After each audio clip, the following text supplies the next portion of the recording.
Mesdames et messieurs, bonsoir et merci de suivre le flash d'information de 18h sur les antennes de la télévision du Burkina.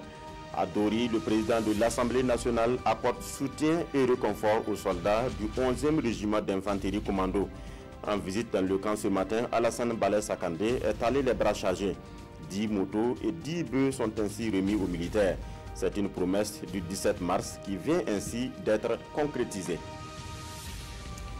C'est parti pour le Flintlock 2018. Plus de 20 pays participent à cet exercice militaire multinational du 9 au 25 avril à Ouagadougou.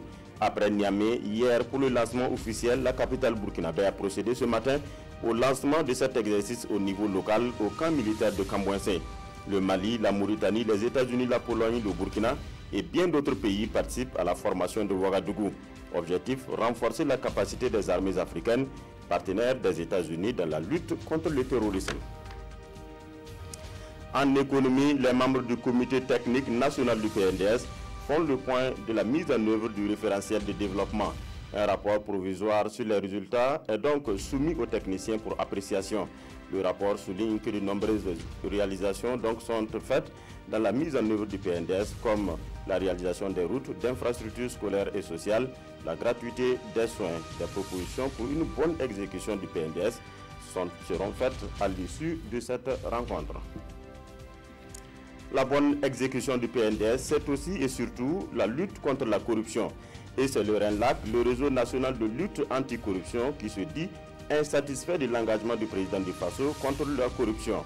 Il s'agit pour eux du manque de suivi des rapports de l'ASE et du RENLAC. Il a fait savoir au chef de l'État le 27 mars dernier au cours d'une audience. Aujourd'hui, au cours d'une conférence de presse, le RENLAC a signifié aux hommes des médias que la réponse du président du FASO n'a pas convaincu les membres du réseau. Et l'on parle de cette catastrophe aérienne en Algérie. 257 personnes ont péri ce matin dans un crash d'avion militaire. C'est un avion militaire de transport qui s'est donc écrasé juste après son décollage près de la base aérienne de Boufarik, à une trentaine de kilomètres au sud d'Alger.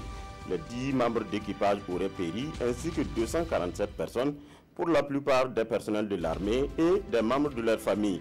L'appareil est un gros porteur dont la capacité maximale est de 140 passagers contre 250 à bord. Voilà, c'est tout pour ce flash. Merci de nous avoir suivis. L'information revient à 19h sur la RTV.